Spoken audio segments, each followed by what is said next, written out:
Good morning. Welcome back to Sage and Stone Homestead. My name is Heather. We're going to start in the back of the perennial garden today because there's some things that I've been meaning to show you and I keep forgetting. Mostly it has to do with our fruit trees. Here in the perennial garden I have 2 dwarf cherry trees and this is their 3rd year being in the ground. And we have a lot of little green cherries coming on every single branch. I mean, just look at them. Oh my goodness. Eventually we'll probably have to drape something over this to help protect the fruit from the birds. But you guys, I am so excited and they are growing like visibly every single week. This tree is obviously bigger than this one, and this one actually flowered for a little bit longer than the other one, but I'm pretty sure it is also going to be setting fruit. You can see the dried up flowers here. Right in the center of these dried flowers is where that cherry fruit develops, and I'm pretty sure I'm seeing some. Oh yeah, look, see there's a cherry right there. And you can sort of see here how that cherry flower is dying back. And there's that green fruit in the middle. So we should get cherries over here too. So that's nice. And before I get too distracted with the rest of the garden, I need to take you in the front yard because that's where we have more fruit trees. I guess this is somewhat of our orchard. This here is a magnolia tree, so it's not fruiting, but it's taller than me now and I cannot wait for it to have flowers someday. In the front here, there's 5 elderberry bushes. They are finally starting to get bigger. They're not as big as the one I have actually in the perennial garden. This here is a Sweet 16 apple, and it is its 2nd year in the ground. As you can see, it does have some flowers still. I actually bought this at a local nursery for $20. I was really excited about that price. I recently went to the same nursery, and all they have right now are pear trees, which I have a couple of those, so I didn't get any. If you've never smelled an apple blossom before, they smell exactly like roses. And my husband looked it up and it looks like apples are in the rose family. I knew that about strawberries. I did not know that about apples. Now I used to have 2 apple trees. In general, you should have 2 apple trees that bloom at the same time in order to get fruit. And so I don't know if we're going to be getting fruit this year or not. We have a lot of Amish that live around us. A lot of them have trees like this. And so I don't know if the pollinators have been able to go after apples on the same day, but Levi actually looked it up and he said that sometimes pears can pollinate apples. And I have no idea if that's true, but that would be really cool. So far I don't think I'm seeing any baby apples. There's some dried fruit over here, dried flowers over here, but I guess we'll have to see if that worked because I do have some pear trees that were flowering at the same time as this one. Before we go down there though, I'll show you my persimmons. This one is an American persimmon. Persimmons grow very slowly. This will be its 3rd year in the ground and I'm hoping that it gets a little bit more substance to it this year. And this is a new tree to me this year. This is the coffee cake persimmon. I just bought this from Fast Growing Trees. These persimmons are a little bit larger. They're actually quite a bit larger than the persimmons that come on the American persimmon. And apparently they're low astringency. So if you've ever had a persimmon, especially the American persimmon, and it wasn't quite ripe, you know that feeling. It's like you bite into it and it just sucks all the moisture out of your mouth. Apparently these don't have that even when the flesh is firm. So we won't be getting fruit off of that this year, maybe not next year or the year after, but we have it now. So over here are 2 pear trees. This one has seen better days. It actually got some kind of disease last year and the top of it died back. So it has some pretty major cuts over here only because we had to. I mean, we had to cut the dead parts off. It's trying to still live. This pear is called the Moon Glow pear and it is putting on some baby pears. Look at this one. It's pretty big. One thing I've noticed about this pear, it's pretty interesting, is that there's a lot of flowers clustered at once, but they're not all developing into pears. I was a little bit worried about these clusters of pears coming on the end of these little branches and them bending down and potentially snapping, but it looks like it's not actually trying to develop all of those into fruit. And so that's nice. It should be able to handle that. Right there. This here is a fruit cocktail pear tree. It used to have 3 different varieties growing on it, and now I think it's only 2. We have the Flemish Beauty pear on this branch, and then the rest of it I'm pretty sure is Bartlett's. Yes, Bartlett pears. I actually don't see any pears on that Flemish beauty side, but there are a bunch of them on the Bartlett side of the tree. See that little baby pear? So much fruit. This particular tree actually did put on 3 pears last year. They're kind of towards the top of the tree, and they were pretty big. They were probably about this big by the time a windstorm knocked them off, and they were pretty hard at that point. They weren't really ripe. And I know that you can pick pears when they're hard, and they could ripen on the counter. They really didn't. They legitimately weren't ready to come off. So hopefully that does not happen this year. There's so much fruit on this little tree. Okay, back to the perennial garden where we have our Sunbelt grapes. This is another one where we can really see the potential harvest for later in the season. Each one of these little clusters are flower buds. And where there's flowers, there is fruit. And there are so many little clusters all over these grapevines. So at this point, I feel pretty confident about my pruning methods. You want to prune your grapes in a way where they're getting enough sunlight to trigger them to fruit. If there's too much shade, they're not going to fruit. And I think I've done something right here because it's a lot of fruit. These are the 3rd year these will be in the ground. Seems like 3 is the magic number with fruit. At least this kind of fruit. The annual fruits that we grow out of the garden every year. Those obviously are reliably productive their first year. The Jerusalem artichokes are absolutely well on their way. I had harvested a lot out of this bed this spring, and I left 10 tubers in the ground intentionally, but there's a lot more than 10 coming up, that's for sure. They were actually really far down in the bed, all the tubers. I think this is a 15-inch bed, and I kept digging and digging, and I was finding them. It looks like lots of them are coming up, which is absolutely incredible. I'm really hoping to see some of the flowers off of these this year. They're also called sunchokes. I went to that local nursery, like I said, and didn't find any fruit trees that I needed, but I did find some other things that I was hoping for. This is a plant that a viewer suggested that I get. This is salvia. I'm pretty sure it is in the sage family, and it is a great herb for pollinators, has some medicinal uses. I bought 2 of those. This here is cinnamon basil, and it looks pretty small right now, but it's gonna get big and bushy later on in the season, especially when you snip off the top like this. I know it looks brutal, but what that does is it encourages these little side shoots to grow more and gets big and bushy. And then as we harvest more and more throughout the season, it's going to keep getting bigger and bushier. It smells like regular basil, you know, the Genovese basil that you buy at the grocery store, but there's just something a little bit different about it. And I hear that the cinnamon really comes out when you make tea with it, so that's the plan for me. That is very interesting. I absolutely see why it's named cinnamon basil. Wow. There's a whole bunch of different types of basil. Lemon basil, there's holy basil, which I hear is really amazing. I want to start those seeds soon. But yeah, I shoved some cinnamon basil in here. That's not perennial, but we're still going to enjoy it. And then I got a variegated sage plant. The sun is kind of bright on it this morning. It's a little bit hard to see. Icterina sage, if that's how you say it. It's a beautiful plant. That'll get a lot bigger. And over here I bought some coneflower or echinacea, and there's 2 different types. These ones are pink back here, and then this one is white. But all of them are the Echinacea purpurea, which is the medicinal type, or at least the one with more medicinal properties. So back here is the asparagus bed. It's actually been extended. If you don't watch the weekly vlogs, you may not have seen me plant the rest of this space out with more purple passion asparagus. So I won't be harvesting from this side this year, and nothing's coming up yet. I'm not surprised. It's only been a few days. But the asparagus is doing well over here. You can see there's a lot of shoots coming up. Actually just harvested yesterday, but we got some rain yesterday afternoon, and asparagus really likes the rain.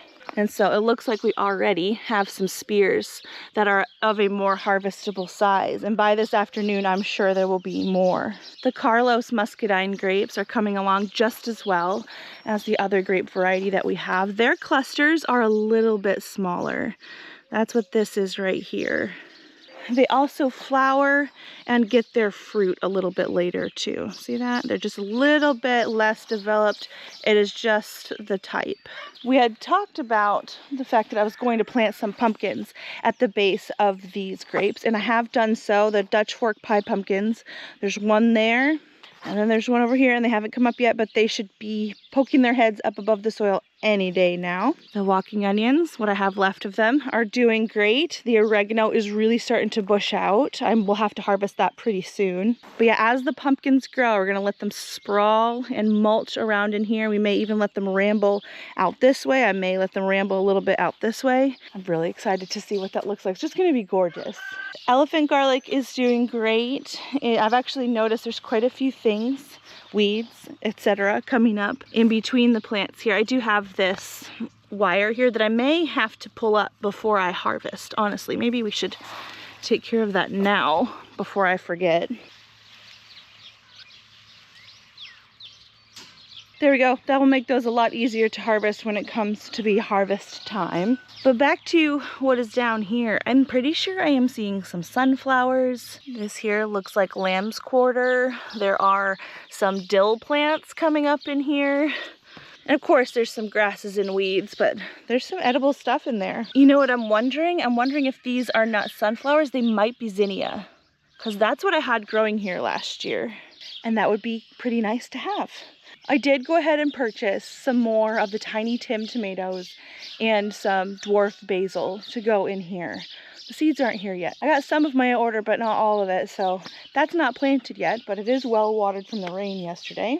These beds here in the front of the perennial garden are kind of the eyesore area of the whole space. That's just because they're breaking down. We are slowly breaking them apart and putting them in the burn pile. This area here used to be really overgrown with a lot of excess plants from the blackberry patch, which I have come through and completely taken out all of the dead canes. And so that's ready to go. But yeah, we've cleared this all out. And I did order a couple of pawpaw trees. And I think I want to stick one right here, right where that metal pole is. And the other one, I think I'll stick somewhere over here. I know that pawpaws prefer like a moderate shade, and shade is a hard thing to come by on our homestead. We don't get a lot of it, but around here is where we get the most shade. So those are my tentative plans of where to put those plants when they come. Along this archway, I do have some dormant vines, and I think one of them is coming up. It's the Passiflora incarnata, or the American passion flower. The leaves look like little tree stars, sort of. See that there? I believe that that is what this is. So I've covered it to make sure the cats and dog don't mess with it. We should be seeing many more shoots of those coming up here and climbing up the trellis. But just in case, I've left a lot of volunteer tomatoes over here, because this is plan B for this space. If we don't see the passion flower really growing as much as I think that it should be, then we've got something to cover the trellis. How are ya? I have this other grapevine here that I'm not sure isn't a wild grape. There is a vineyard about a mile that way, and birds could easily carry some nice grape variety over this way. This has been here a really long time, and I've never gotten grapes off of it. I haven't pruned it as nicely as the other ones, but it is kind of trailing along this clothesline all the way to the tree. But this particular grape does not get a lot of sun, and it is kind of wild and crazy in its growth pattern. And I've been looking to see if I see any of those clusters like I see on the other grapes, and I don't really. Oh, here we go. So maybe we'll see what these grapes are like this year. Oh yeah, look, there's some there too. I hope so. Being that I haven't taken care of this one as much as I've taken care of the other ones, I didn't expect much, and there's quite a bit of shade here, so we're just gonna have to see. Our kids' garden has gotten a facelift since we last visited. They got this fence put around it and this pretty arch in the entryway. I set up this sprinkler for them, so they have a beautiful garden. And there's actually quite a bit of room in here for expansion, should they feel the need, you know, up along the edge of the fence. But they have already expanded their garden this year. Last year they were growing in 6 beds right here, and then we just added these 4. They each got a bed for Christmas. Bentley here is growing potatoes. There's russets already planted in here. Molly is growing sweet corn, and I think we are barely starting to see some corn pop up here. You're gonna see a lot of little rubber snakes. This is how we deal with birds around here. Addie is growing peanuts. I think this is grass. Yes. But she's got peanuts growing in here. And then Shika decided he wanted to grow popcorn. So that's what he planted here. And so far, nothing coming up yet, just mushrooms. This here is an inky cap. It's not really edible. This is what we see a lot of in our gardens. We also planted 2 types of melon. Over here, there's a bush style watermelon. I think it's got a yellow rind on it. And then there's like a cantaloupe type on that side. It's gonna grow all along this trellis. Both of those melons are smaller varieties. Their strawberry green stalk is Love and Life. Got some green berries coming on. These are the June bearing variety, and we're still are seeing a few flowers. So I haven't covered the plants quite yet, but the plan is to let them all set their fruits and then cover this so that we can protect the harvest from the birds. They've got strawberries down here as well, same type. And we actually have planted out their square beds as well.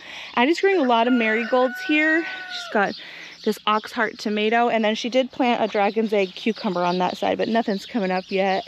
There are cucumbers planted here, and Bentley bought some peppers that are growing. He bought these at the greenhouse that we visited. And Shika also has some cucumbers growing here with a lot of peppers in the back. This little thing that you see sticking up out of the middle of their garden is called an Oya. It's a wonderful little garden tool for maybe some absent-minded gardeners or children. You fill this with water, which it does have some water down in there. I don't know if you can see it, but when the plants are pretty established and their roots are bigger, they actually can get all the water that they need just from filling this Oya up. And so that's pretty nice. Kids sometimes don't have the patience to stand and make sure that they're watering deeply, and this helps make sure that there is water down deep for the plants. I know, we saw you. We'll say good morning.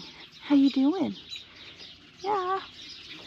Along the front archway here, we stuck a grow bag with some volunteer cucamelons from the greenhouse. So the cucamelons are gonna grow all up this trellis, and they'll probably grow all along here. So that's gonna be gorgeous.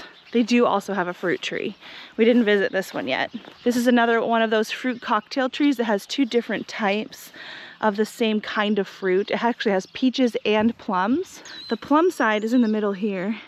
And can you see that little fruit? There's a plum there.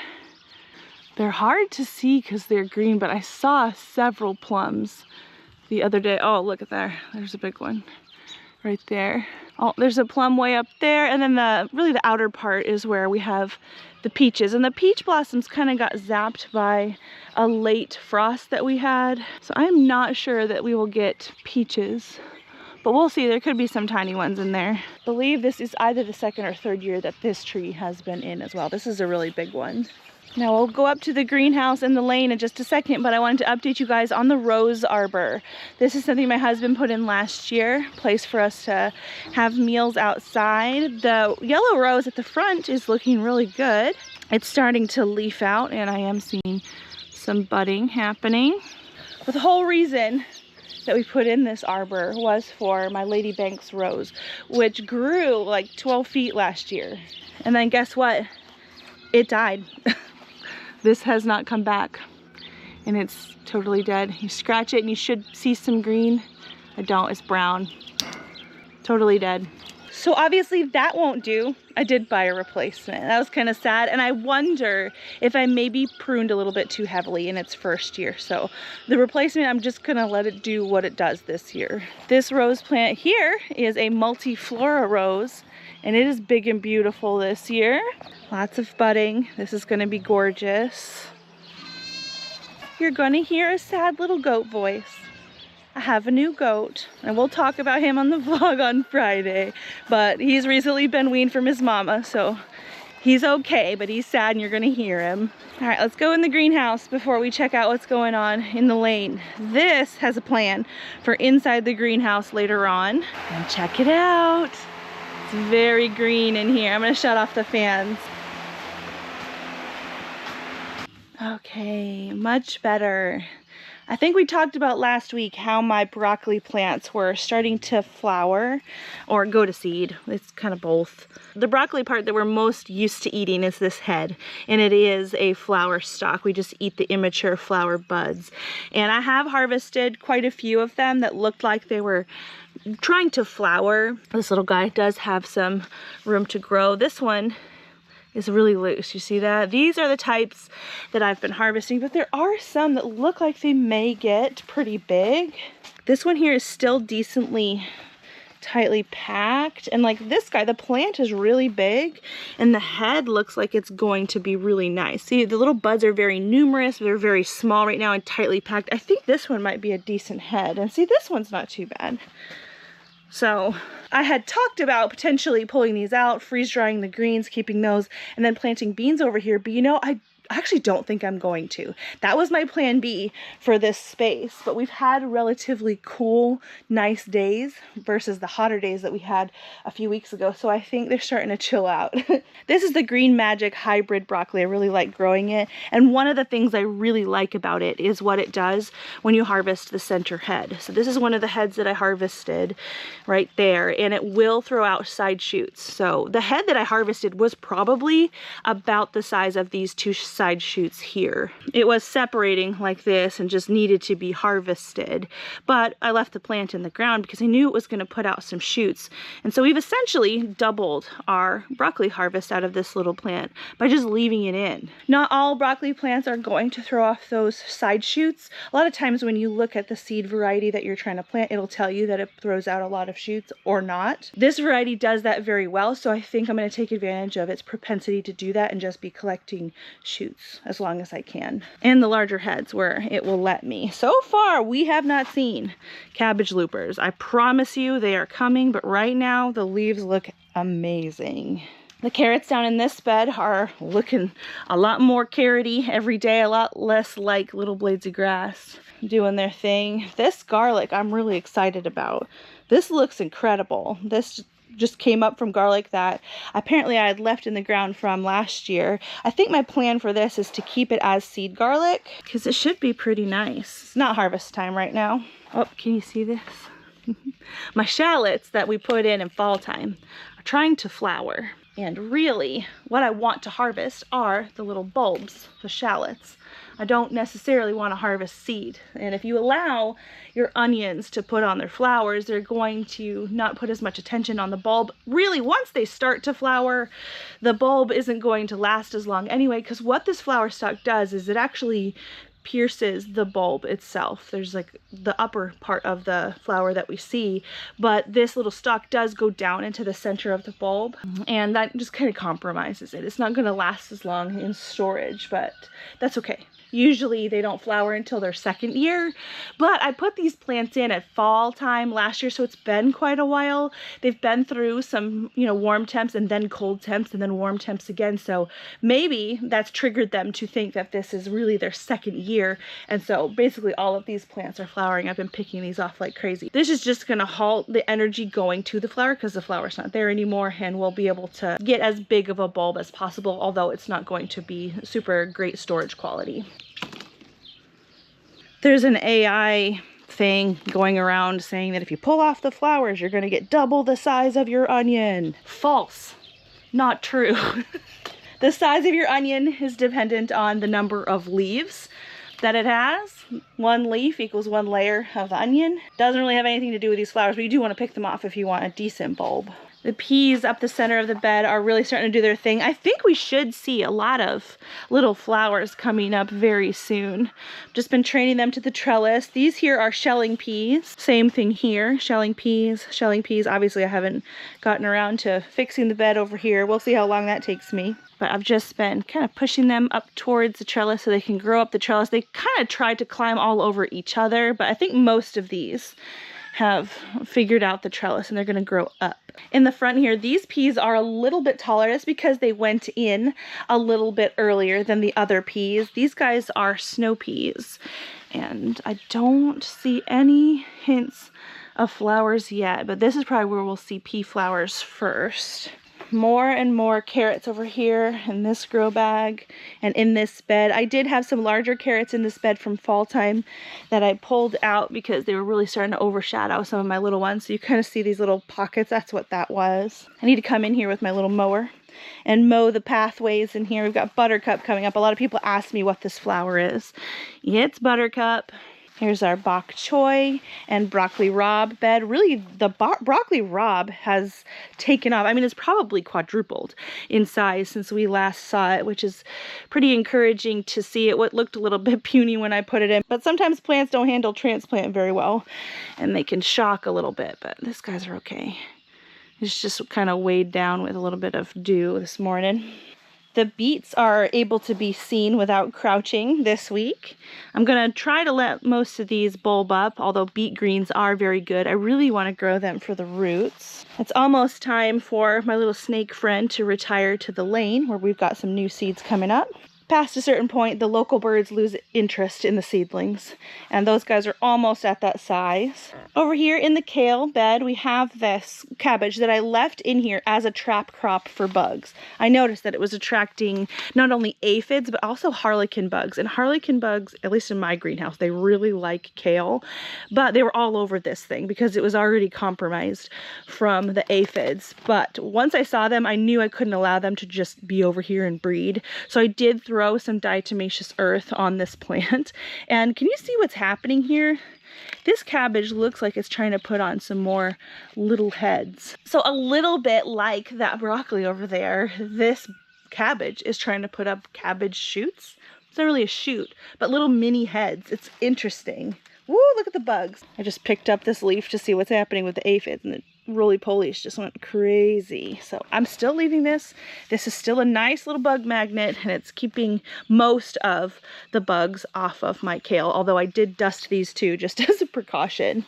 You can see though that some of the newer leaves don't have any dust on them. And that's because they were not here when I threw the dust down. The calendula plants are probably easily twice the size they were from the last time we looked at them. This is going to be such a gorgeous bed with the calendula and then the chamomile, and then I've got these 2 onions that I'm allowing to flower back here. These should be blooming by the next time that we see them.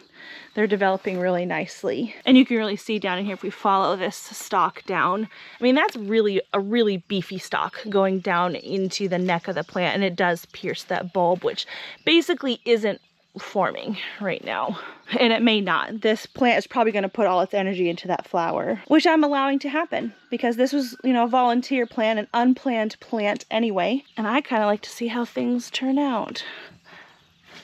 I don't think I've mentioned my rule for coming into a garden space.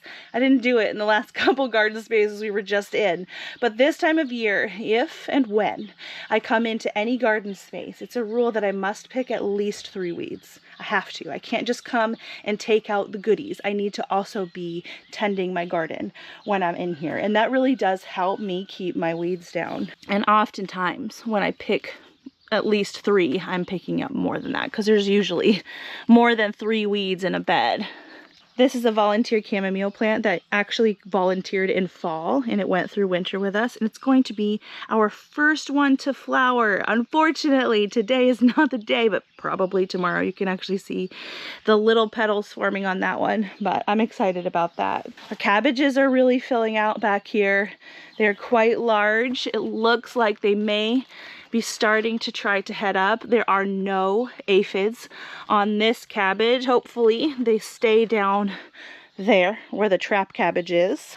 The 2 cauliflower plants I have are also looking extra beautiful. There's one there and one there. And down here we have just some more cabbages, some red ones and some of the green ones, and then more chamomile and another weed.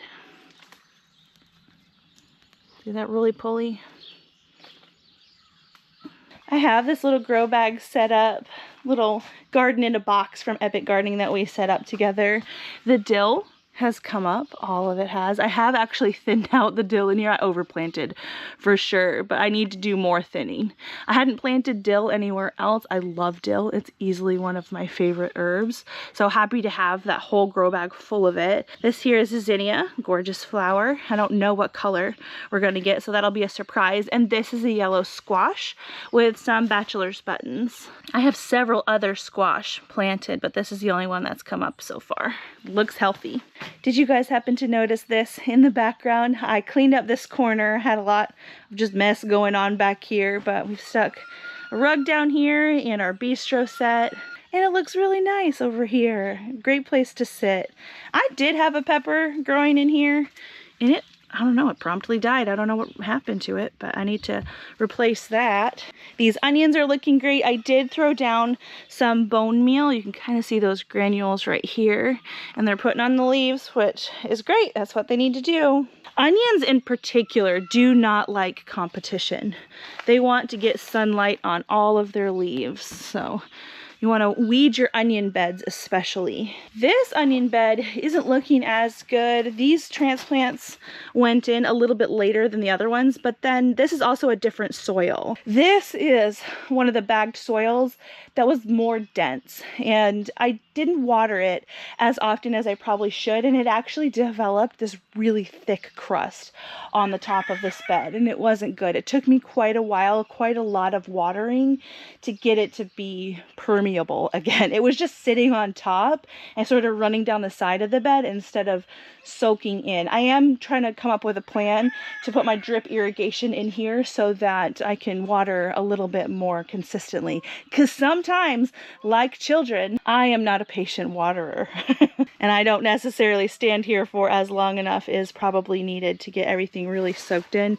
But it's not hydrophobic right now. It's actually quite moist, but it is still pretty dense.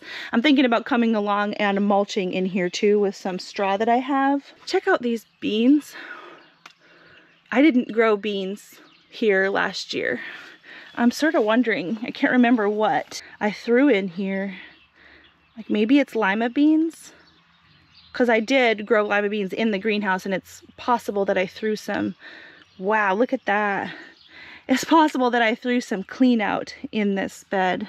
My goodness. I know they say that each seed you should plant twice as deep as the seed is tall, because the seed only has so much energy to reach the surface. Looks like some seeds have a lot of energy to reach the surface, because that came from 6 inches down. Let's see here. Oh, wow, see, that one's intact. That's incredible. It's probably a lima bean. Look at that. Oh my goodness, that is amazing. I'm yanking this because remember, the onions don't want competition. But that's pretty cool. Oh, I can't believe I almost forgot to talk about this. This is a plant that I bought at the nursery, and I stuck it here. I'm not sure if you're able to see them, but there's one there and there's one there. The praying mantis have laid their egg capsules in the same place that they did last year. So the Malabar spinach, which is down here, we didn't look at it. It grows all up in here and provides a lot of shade. Actually, there's a bunch of it down here that I need to weed out. This is the one that I want to intentionally leave, but look at it all. All of this is Malabar spinach. So I need to come thin this out. Look at it all. Oh my goodness. Anywho, the praying mantis love that as a shelter to lay their eggs, but then come springtime, I've cleaned that off of the trellis. And then so when those babies hatch, there's nowhere for them to go and hide away from birds and things. So I got them their plant. This is where they can come and hide when they emerge. And then of course, they're gonna disperse all throughout the greenhouse, and I'm excited to see them again. We had a ton of them last year. And here we have the fully planted lane. This is 100 feet worth of food, and it has been a couple years since I grew the entire 100-foot row.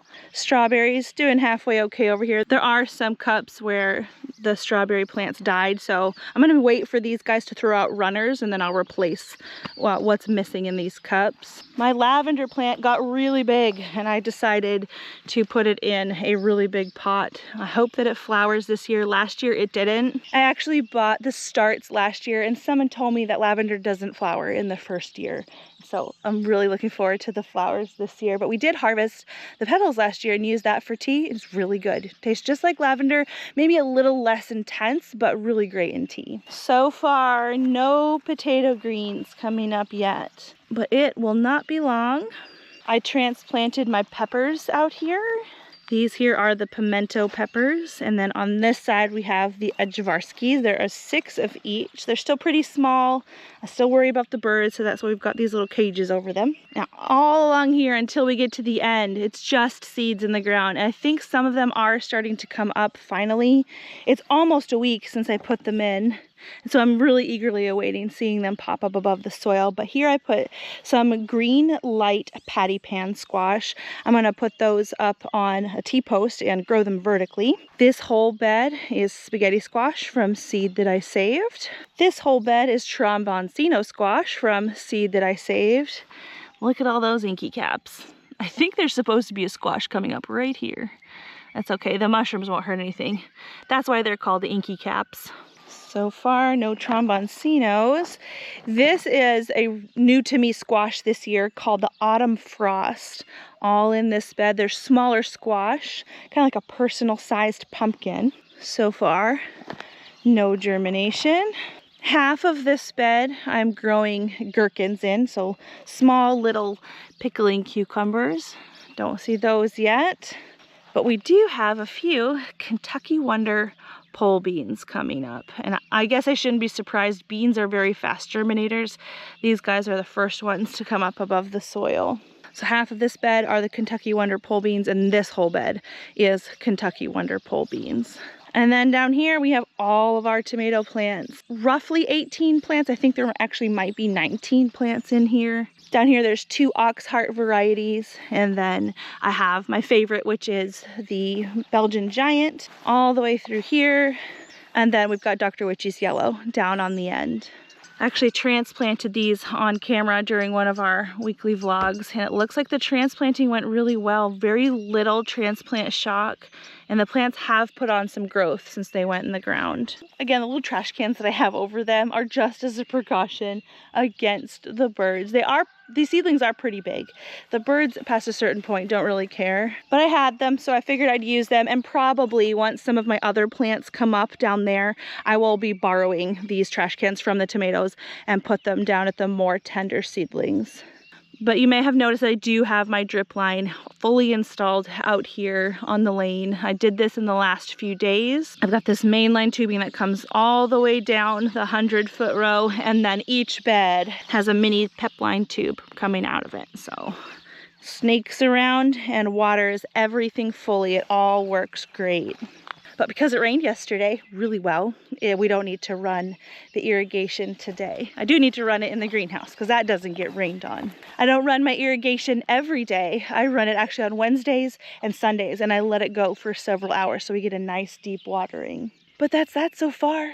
I don't know when I'll start the weekly garden tours, but I feel like we're not super far from it, especially when these squashes and things start coming up. There's going to be a lot of growth every week, and then a lot of fruit to harvest every week. I'm really looking forward to it. Let me know how gardens are growing in your area if you have access to your gardens at this point. Some people are telling me that they are loving seeing all the green grass around here because they are still buried under snow. But let me know how things are growing where you are. I'll see you guys again soon.